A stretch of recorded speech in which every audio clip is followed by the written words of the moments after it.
हरि ओम दीर्घायुष्मान भव स्त्रीभ्यः दीर्घ सुमंगली भव सर्वव्याधि निवारण प्राप्तिरस्तु सर्व ऐश्वर्यम् अभिवृद्धिर्भवतु सर्वमंगलानि भवन्तु सर्वे जनाः सुखिनो भवन्तु.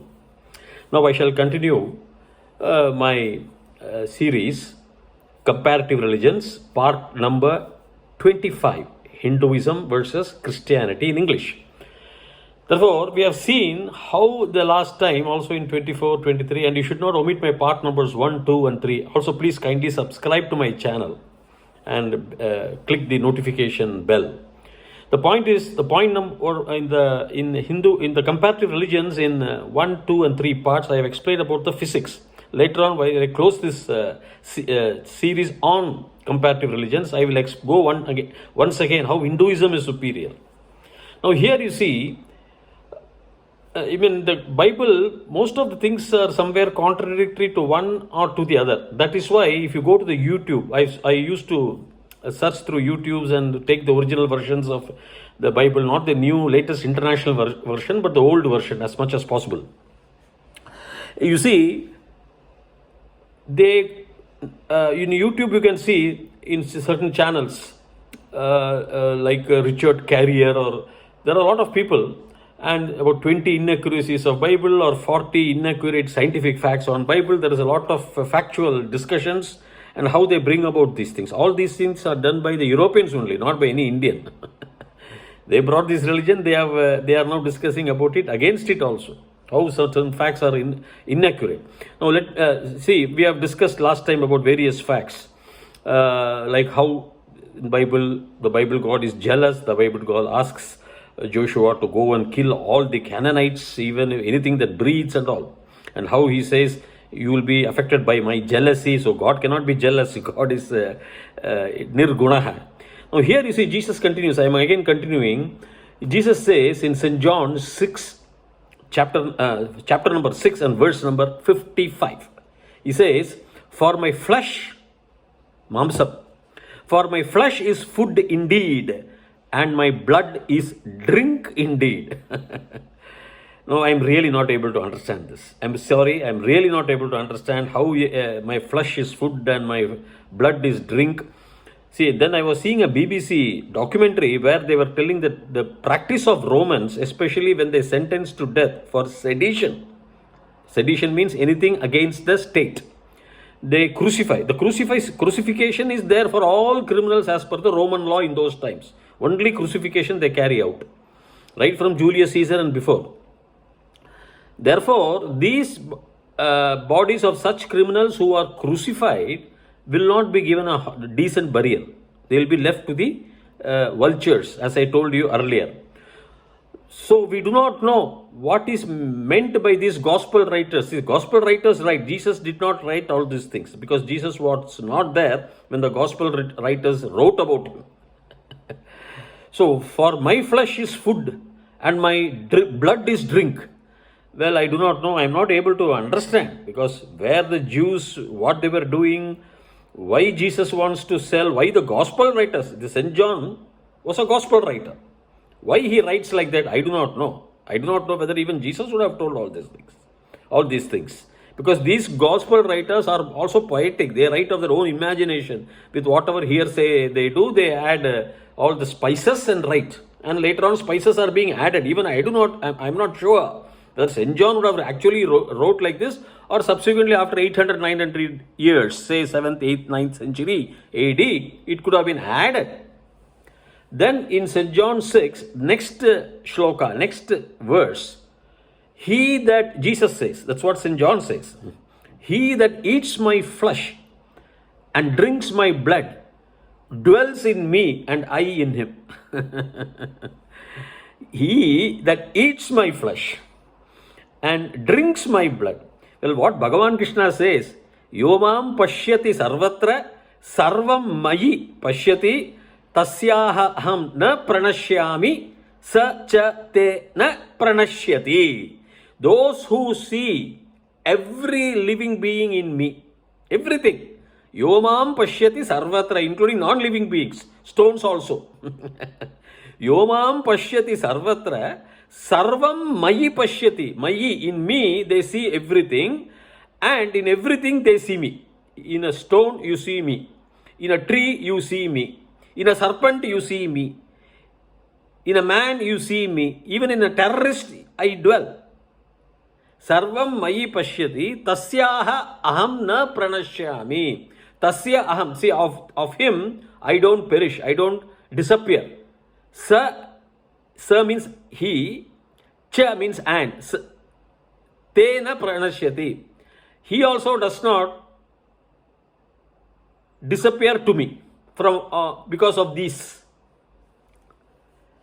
That means Vasudeva Kudumbam, love in everything. You have to see me in everything, and every living being, when you conjecture, when you dream, when you think of me as a figure like a Vishwarupam, as I showed to Arjuna, you see everything. Bhagavan shows all the creatures are within him. So if you have that attitude, that's what he says. But here Jesus says, he that eats my flesh, I am not really able to understand, and drinks my blood, dwells in me and I in him. See, most of the things these Jews, they have come to India. There is no doubt about it. Even I would say Pythagoras, you can see a lot of my lectures was captured by the Persian king when the Persian king invaded Greece. So nearby countries, those area countries, and then Pythagoras then was left and he was roaming, and then he came to the borders of Baluchistan, northwestern province, which was India at those times, and he learnt a lot. So Jews also could have had a cross mixture of ideas, because these ideas would go over a period of time. We are talking so many centuries. And then you see 657. As the living Father has sent me. So the Father is there. So his Father is, these are all Jesus says. Jesus says, as per St. John chapter 6, the next verse number 57. As the living Father has sent me, and I live by the Father. Very clear. So he is not the God. And I live by the Father. So he that eats me, even he shall live by me. Well, I am not able to understand this eating the flesh and drinking the blood.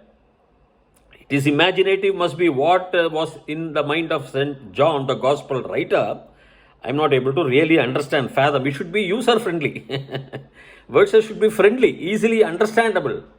But eating this flesh and all, well, really it is not an acceptable thing. Then Jesus says in Matthew 19, in verse number 23, verily I say unto you, that a rich man shall hardly enter into the kingdom of heaven.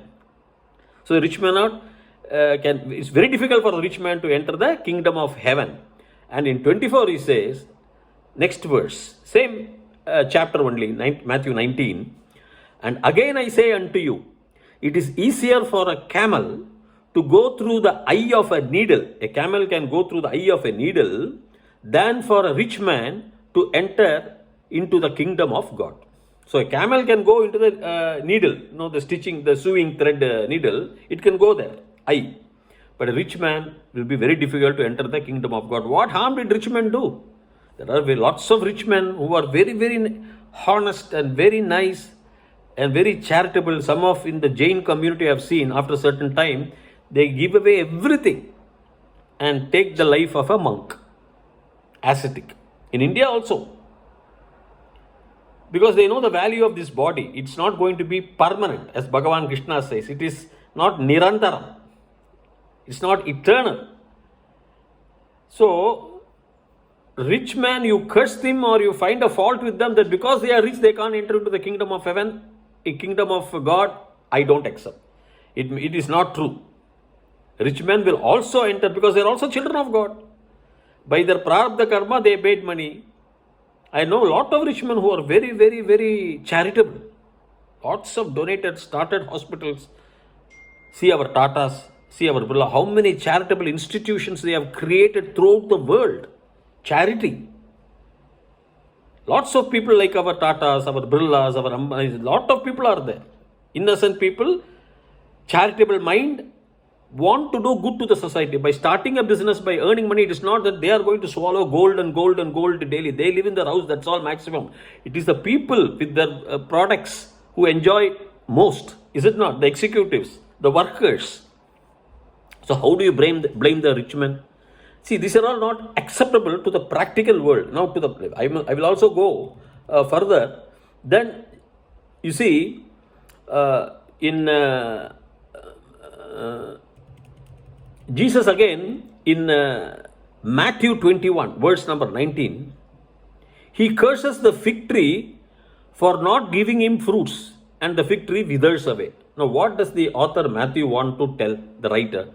Why should Jesus Christ curse a fig tree because it's not able to give the fruits, the figs? It is by nature. No, it has not done any harm. It's not refusing to give because it is not able to produce fruits. There are a lot of trees which give fruits, the same variety. Some may not be able to.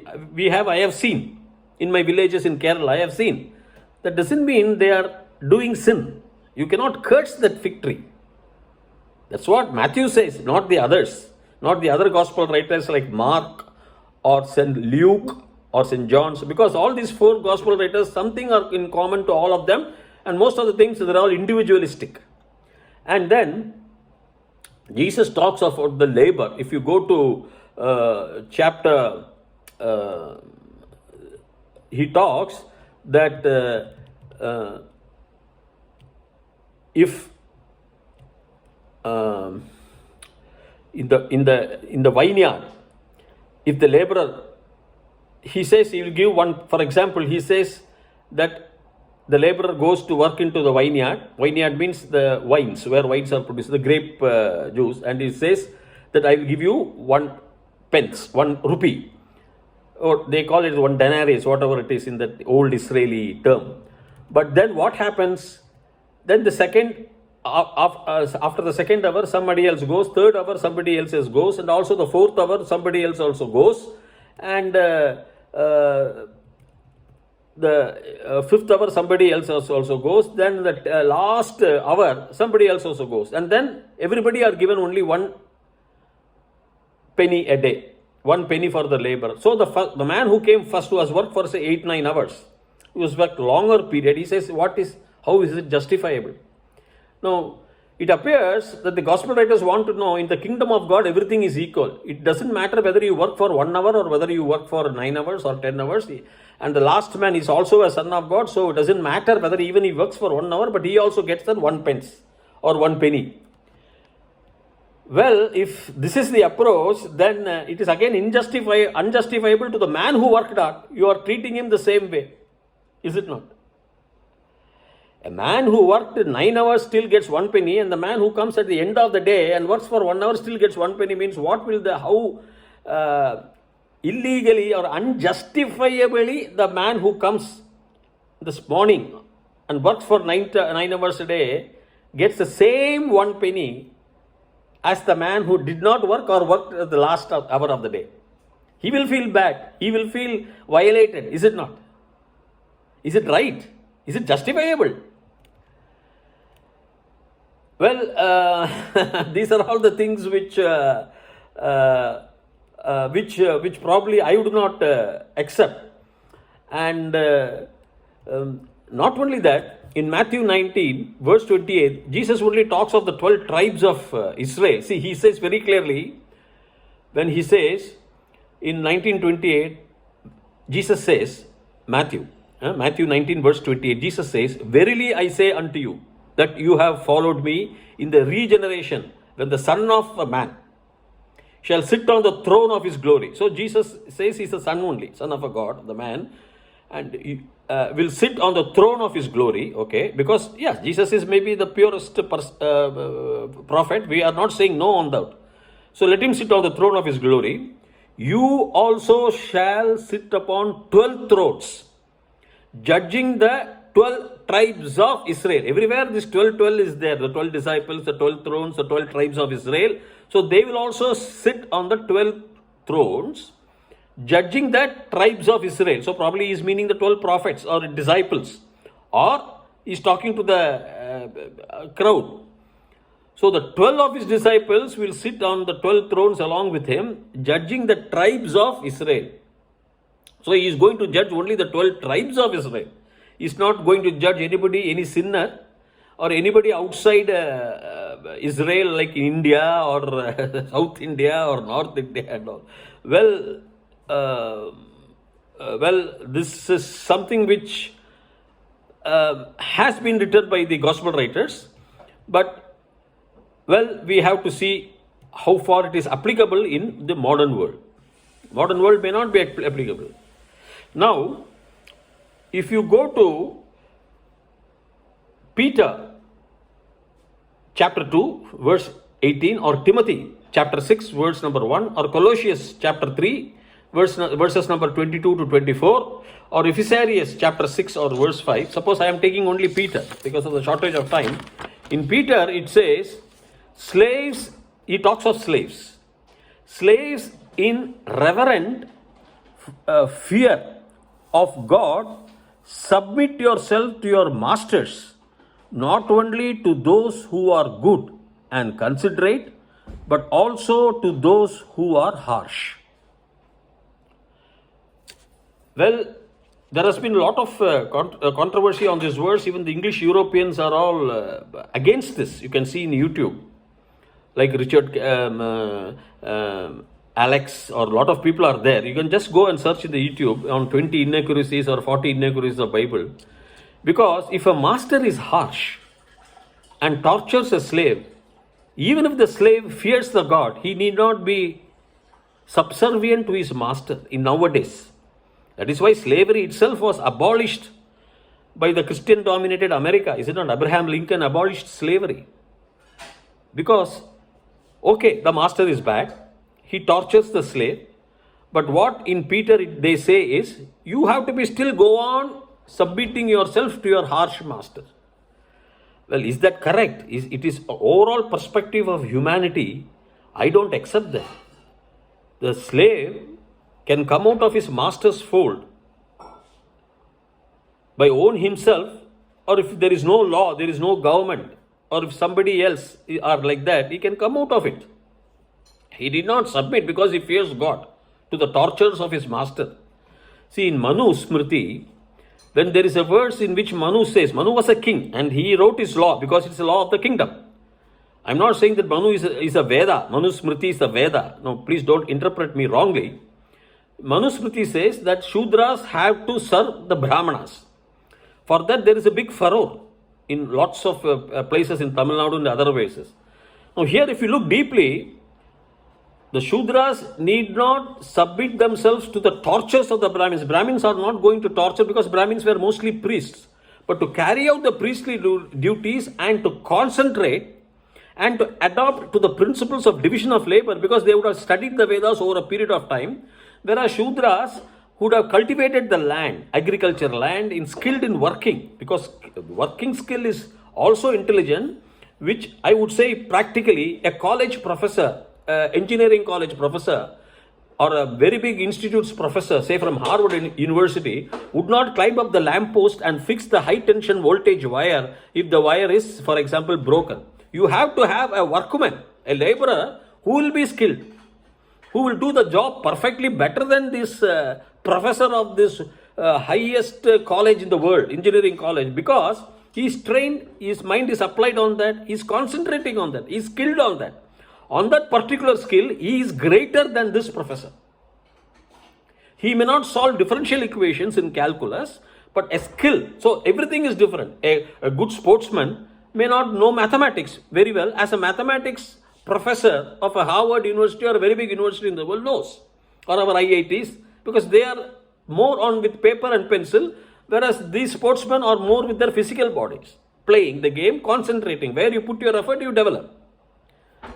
Therefore, that is why Manusmriti says they are doing the agriculture, Shudras, and they can support the Brahmanas, because Brahmanas cannot do the agriculture. They will not take plow and axe, and they do not know how to even sow the seeds. May not, because they are in chanting Vedas, they are thinking about the astronomy, the astrology, the Jyotisha Shastras, the mathematics, the Aushadams. So you have to have your calm mind, a calm place to think about all these things. So that is what it is. But I am not saying that Manu is 100% right. It is his viewpoint. But I am only answering the critics who find fault even for this. but they are not commenting upon the verses like Peter 2:18. Therefore, my dears, and then in Matthew 5, verses 29 and 30, he says, and also in chapter 9, verse 43, mutilation, that is harming yourself, is better than sinning. Well, you have lots of forgiveness in all religions for sinners. You need not mutilate yourself. It is something close to a suicide. You are not supposed to. God has given you lovely organs, a good body. That's what Brahma says. I have created all men equally. They have given us the basic body to see, to eat, to drink, or to play, or to use our brains. Now, why do you want to mutilate it? In our Hindu Shastras, there are bhaktas, there are devotees who also put their spear or the small needle inside their cheeks and then pray Subramanya, but they are not mutilating. They are not destroying themselves or any organ of the part of the body out of extreme bhakti with a firm belief that nothing will have to happen to them if they have the bhakti towards Lord Subramanya, Lord Kartikeya, nothing will happen. That is okay. But you can't mutilate, you can't cut off your eye, you can't cut off your hand that sins. That is, it's not acceptable to the practical life in modern world. That's what you can find these commentaries in the YouTube also. Okay, my dear friends, the more of it I shall continue till such time. Bhuyat Tavat Shubhamangalam Hari Om.